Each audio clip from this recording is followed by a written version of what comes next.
A win that has come swiftly and appropriately off the bat of the West Indies captain and leader. And he has given them a series victory over the English. The dominance continues in the Caribbean. For the 8th time in their last 11 home series, the West Indies have beaten England. Only once since 1968 have the Englishmen toppled the Windies in the Caribbean. It means the West Indies become the first team to lift the new Richards-Botham trophy with a 1-0 series win. This is a tale of the third test in St. George's, Grenada. England all out for 204 and 120. No player passed 50 for England in the match. Shakib Mahmood's first innings 49, the best performance. West Indies winning comfortably with scores of 297 and of course 28 without loss, winning by 10 wickets. Joshua Da Silva was the only player to pass 50 in the match. With his unbeaten 100 in the West Indies' first innings, a maiden test 100 for the 23-year-old Trinidadian wicketkeeper. We'll be joined later in the show by Da Silva and his vice-captain Jermaine Blackwood. But before that, let's speak with international cricket commentator Fazeer Mohammed to help contextualize this West Indies performance. Faz, how are you doing? Not too bad at all. Yeah, even more pleased with the performance by the West Indies in this test. The 10-wicket win, the margin of victory, was that a surprise to you? It wasn't really a surprise in the context, and you contextualized it as well. And did Ian Bishop, that comment that would have been highlighted at the end, the West Indies' dominance in the Caribbean. Because, I mean, long before we were born, probably before even our parents were born, West Indies have been beating England in the Caribbean going back to 1930. There are only 3 Test series victories for England since Test cricket started being played in the Caribbean. 1960, 1968, 2004. So we all get excited about it. We all behave, and many of us, including myself, as if this is one of the biggest challenges we are ever going to face in the history of West Indies cricket. And very often, most often, we prevail and prevail convincingly, because 3 years ago, the West Indies won by 381 runs and then won by 10 wickets. So in that context, this is very much the norm. Sometimes, or more often than not, we don't necessarily use dogged determination, but in the recent years, West Indies, they have proven that they do have, some dogged determination within them. And even in past series, they have, especially lower order, they have come up for the fight. Joshua Da Silva in particular, his century really encapsulated that spirit. What are your thoughts on him and his transition at the senior level, to the senior level? Well, he's a very impressive young man. He's taken his opportunity with both hands. And let's not forget that he got that opportunity because of personal issues with Shane Dorridge. Right. He left off New Zealand in December of 2020. Da Silva got the responsibility for the second test match in Wellington, responded with a half-century. And I think, given the way that he's played his cricket so far, he seems very much grounded, very focused, but still very willing to mix it up with the opposition. We look at that celebration when he got the 100, the overwhelming reaction by himself, the tears, suggesting that he wants this thing very, very, very badly.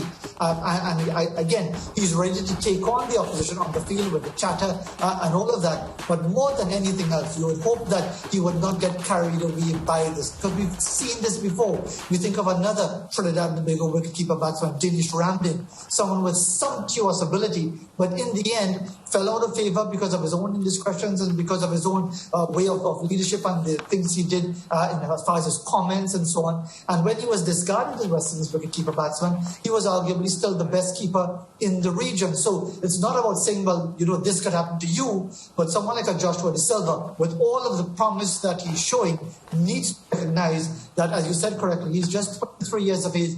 This is just the beginning. And it's up to him and those around him to ensure that he stays focused. There were high hopes in the England camp that they could come to the Caribbean and actually beat the West Indies, despite history suggesting otherwise. Now Joe Root is under pressure. There's some level of discussion as to whether he will actually stay on as skipper. But it was always a difficult proposition for his team to get the better of the West Indies out here. They will never admit it, and we've had the discussion previously on SportsMax, but the English have been very arrogant about it whenever they come to the Caribbean. For example, leaving out Jimmy Anderson and of course leaving out Stuart Broad. well. Of course, they had issue with the fitness of Jofra Archer and Mark Wood. But this whole Red Bull reset thing that they came here with was basically saying that we think the West Indies are a good practice ground, that they're not good enough to really trouble us too much, notwithstanding that history, which reinforces the arrogance. But they came here thinking that, look, we could blood a few players because the West Indies are really of no consequence. They've paid the price yet again. They pretend to be shocked yet again. There's the call for heads yet again. But the next time it happens, whether it's in 2 years' time, 3 years' time, 4 years' time, whenever the next time England come to the Caribbean, there's every likelihood the same thing will happen because that's just their attitude towards us in the Caribbean. There seems to be always this argument whether, West Indies performed well or the English performed poorly. And one example that we can use is what Myers did with his bowling performance, taking those 5 wickets in the second innings. I mean, how do you look at that in terms of knowing whether the West Indies have improved or whether England just didn't turn up?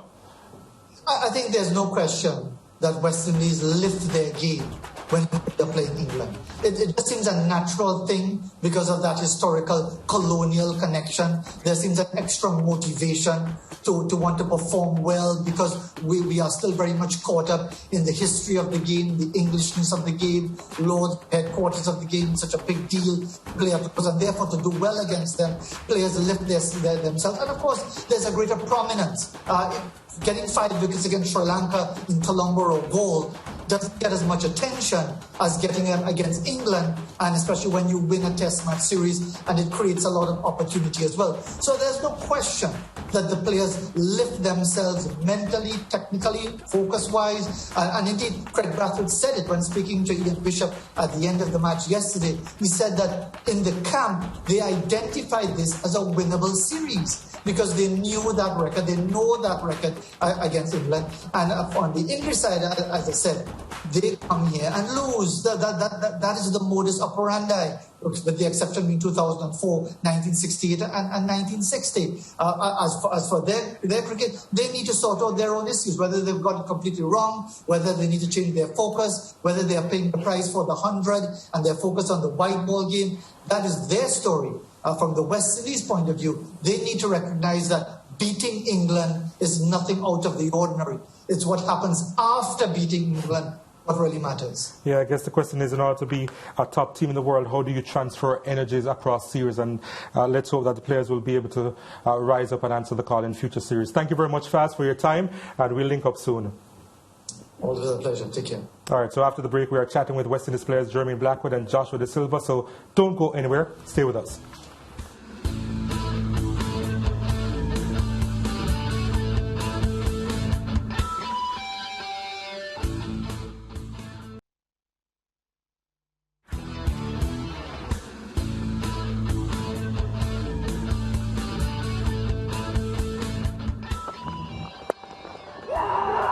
Goes down the ground. He thinks he's got there. He certainly has. What an innings from Josh Da Silva. The ecstasy written all over his face, and boy, he's deserved that. Concentration, courage, it's had the lot. A brilliant 100. A maiden test 100 for Joshua Da Silva. Yeah, Joshua Da Silva, the hero with a bat for the West Indies as they beat England by 10 wickets early on Sunday's 4th day of the 3rd test to secure the Richards-Botham trophy with a 1-0 series win. Kyle Mayers was the bowling hero with a career best figures of 5 for 18 in 17 overs. The second innings performance by the Barbadian match figures 7 for 31.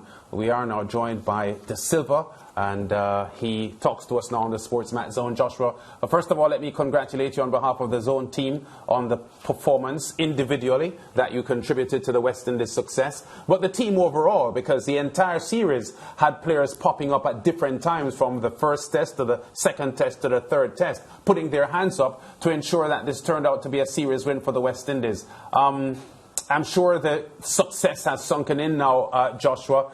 Any thoughts that you'd like to give to the Zone now that you may not have had post-match when the cameras were on you and Ian Bishop and company were talking to you? to be honest. First of all, thank you for having me. It's always a pleasure to come and join you guys. But to me, it still hasn't sunken in, to be honest. It's still a surreal moment. I still can't wrap my head around the fact that it was actually done by myself. We see it happen throughout the whole series where everybody was putting up their hand, and somebody in each game, each inning was doing something special for the team. So for me to do it in the first inning of that last game was very special for me. Yeah, Josh, from your first-class performances before you made the West Indies team, heading into your debut against New Zealand in December 2020, a lot was spoken about your temperament, your application, and how serious you were as a professional cricketer. How much do you think that aspect of your character would have contributed to the success that you had this past weekend? For me, I just love to bat. I love to bat a lot of balls. I hit a lot of balls in training when I'm home. When I'm here with West Indies, we have Monty, who's always encouraging me to do all my drills and make sure I get everything done. So for me, it's just about repetition, doing the basics right, and just batting long periods of time. Once you bat, you saw it from Craig Brathwaite when he scored the 160. The amount of time that he batted, it just shows that once you stay out there for a long period, runs are going to come. And it's not necessarily need to have the highest strike rate in the world in order to score runs. Sometimes it's needed just to sit back a little bit and just take to your strengths, and it'll help the team in the end. Yeah, Josh, you are the 15th Trinidad and Tobago player to have scored 100 in Test cricket. Fazeer Mohammed spoke with us just now, and he pointed to the fact that we have had young players in the past starting out with a lot of promise. You're only 23 years old. What can you do to ensure that you will press on from the magic of this past weekend and contribute significantly to West Indies cricket for the next 10 years or so? The nicest score in 100 was, I think that the goal should be upwards of double figures. That'll be my main goal. So we go back home now, we go back to the drawing board. We look at what can be changed and what can be done better for myself personally. And once again, when the next series presents itself and your next opportunity presents itself, just come out again and work hard. And hopefully we reap the rewards from the hard work. Josh, how have you improved since making your debut for the West Indies? I mean, in my opinion, you really have stood out in terms of your temperament, as was mentioned before. But in your opinion, how have you improved? Definitely my fitness has come a long way. I'm consistently doing the fitness test properly and just batting long periods when in the nets, just working hard on my drills, my top hand drills. Monty's is drilling me, making me do all the drills that I have to do. So I think those are the key things that are giving me a little bit of success right now, and still a lot of work to do in order to get some more success. Those fitness tests have been, the talking point of a lot of us here in the Caribbean in terms of whether it's really necessary or not, because we see quite a few quote-unquote star players being left out of West Indies squads. But how important is it for you, and how it's helped your game? For me personally, I'm a wicketkeeper batsman, so for me to keep 150 overs and then have to come in the field, go bat off, maybe coming 6 down or 5 down quite early, it's happened. So having the fitness is very necessary for me, and it's definitely worked in my favour a couple of times, especially in Sri Lanka and this series here. Talk to me in terms of where you bat in the order, because there have been some talks of, Jason Holder as the all-rounder is ahead of you in the order, but is there a possibility that you could actually bat higher in the innings? It's not up to me. Do you want to? Wherever needed to bat, I would love to go up. I would love to bat wherever the team needs me to bat. Wherever given the opportunity by Coach Phil or the selectors, wherever I get the opportunity, I'm happy to bat. My mom told me before the game, you're batting at 8, but stars come wherever they're needed. So wherever I'm needed in the team, I'm going to try my best. It might happen then, it might not happen, but once I give my best, I'm quite happy with that. Josh, I did play cricket at primary school, so I'm not necessarily a novice, neither am I an expert. But after you made the 100, you thought you had nicked one behind. What was going through your mind? Because upon review, you weren't close to it at all. But what was happening there? Akil was saying he was in the dugout. He came to the conclusion that my crying, my sniffles from crying, made the noise, and that was the reason for me walking off. But no, I genuinely thought I hit the ball. I just reviewed it for reviewing its sake, but other than that, that was Probably a blunder on my part. Didn't feel it. Maybe thought I edged it, but I didn't. So technology said otherwise. Yeah, a lot of emphasis on your captain, Josh, Craig Brathwaite, who was player of the series and led the team with a lot of determination. What kind of captain do you find Craig Brathwaite to be? A true leader. He's there for the boys. He's always taking in suggestions. Even if he doesn't think it's right, he's going to tell you straight. He doesn't think that that's going to work. But if you give him something and he thinks it's going to work, he's definitely going to take your advice and go along with it. Off the field, he's helped me a lot. He's given me a lot of advice. Anytime I need to go to him for anything, during the series previously at home, I haven't had the best of home form, but he just kept reassuring me, stick to my processes and stick to what I know and keep doing the basics right, and eventually you'll get some success. Yeah, I saw you doing an interview with Alzari Joseph on the Line and Length show. It was a nice, easygoing interview that you had with him. Is he your roommate, is he? No, just good banter between me and Alzari. We're always going at it, either in the nets or when we're playing FIFA or off the field. It's always between me and Alzari. Yeah. So having said that, can you talk to us a little about the chemistry within the team? Because we believe that, teams that gel and teams that have good chemistry have a lot better chance to succeed in international sport.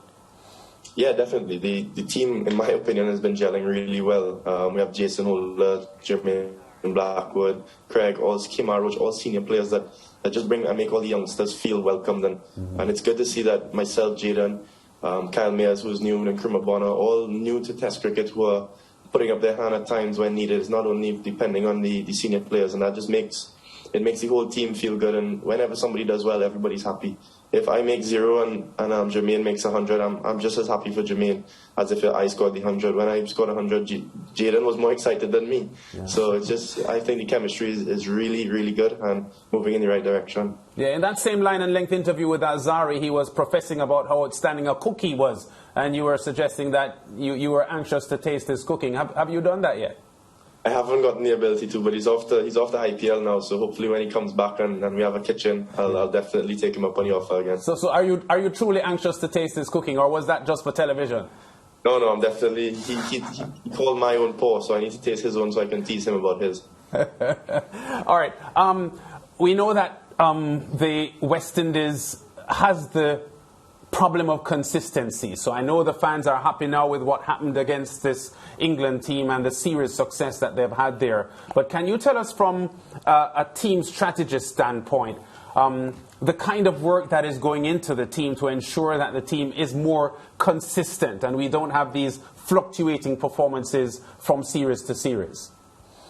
Every series we work extremely hard. Before this series we had a camp where we spent 6 out of 7 days, 6 hours a day at the survey ground, just training. We stayed there from morning till afternoon, and I think that really set the tone for this series. It was a very demanding camp, but at the end of the day, it was necessary. And we just want the fans to support us. We're trying our best. We don't go out there to do nothing but our best. So we're always going to give our all and try our best for the region. Yeah, it's been positive and enthusiastic tone that we've been speaking with you, Josh, for the past 10 minutes or so. But sad news coming through this afternoon about the passing of the soca artist Blacks from Trinidad and Tobago. His tune Hulk is one of my favorite soca tunes of all time. Any word on him, and anything that you would like to say on that issue before we go? No, definitely. I am a carnival baby, my parents would say. So also one of my favorite songs. May God rest his soul, but yeah, it's unfortunate, and yeah, definitely going to be missed in the soca world. Josh, thanks for talking to us here on the SportsMax Zone. Congratulations once again for your outstanding performance in that third test and the overall team performance in the series. Congrats to the West Indies team, and all the best in the coming year.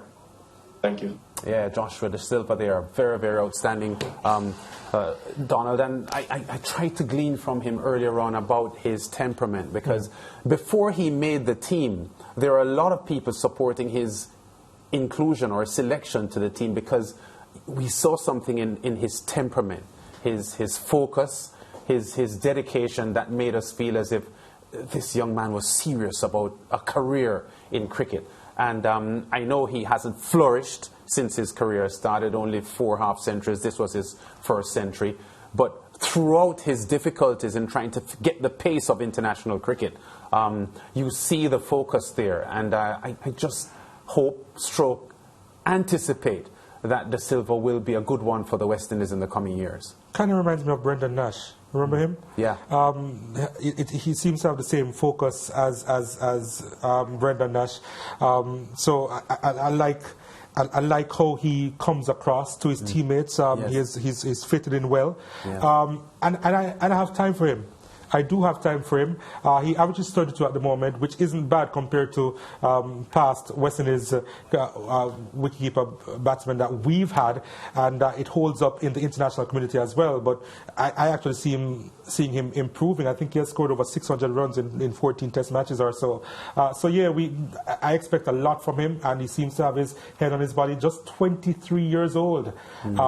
Yeah, you mentioned him playing for about a decade or so, and I think I'd love to see him around for that long. Yeah. Part of the high point of the final day's play was that brilliant catch by Jason Holder. Yeah. Didn't have a tremendous series individually. Right. Actually lost his spot as the #1 all-rounder in the ICC rankings at the moment to Ravi Jadeja. But that was a stunning catch. Reminds me of my heyday, Lance. Because I used to feel in those positions as well. We're talking about leg gully or in the slips where your reflexes really have to be on point to pull off that scorcher. But in all seriousness, Holder, he really does have safe hands. And I wasn't too surprised with that catch that he took. But yeah, brilliant stuff. Brilliant stuff by Jason Holder. And what an influence he's been on the field of play as well. Yeah. You hear him chirping, he's talking down batsmen. Since he's let go of the captaincy, he's been like really good. Yeah, and to put this catch in context, he deliberately went there to field just before that catch was taken. John Campbell was there fielding, and they moved John Campbell, and Jason Holder triggered, as far as I saw it, the move to have himself field in that position, because they pretty much set up that shot to be played, and Holder felt correctly, I thought, that he would be the best man with his long arms to snatch catches. I think at the time he was actually thinking about eerily more than having to make a reflex effort to his right. I think that was his thinking, but it turned out that he had really good reflexes and actually took a stunner. Yeah. It was a tremendous catch by Jason Holder, but as we said, so many outstanding performances from different players at different times throughout the series. We spoke to 2 Trinidad and Tobago men in the SportsMax zone for the past half an hour. Fazeer Mohammed first, and then Joshua Da Silva. TNT at the moment mourning the passing of soca artist Blacks, who is responsible for one of the most riveting soca tunes in the past decade. We'll miss him.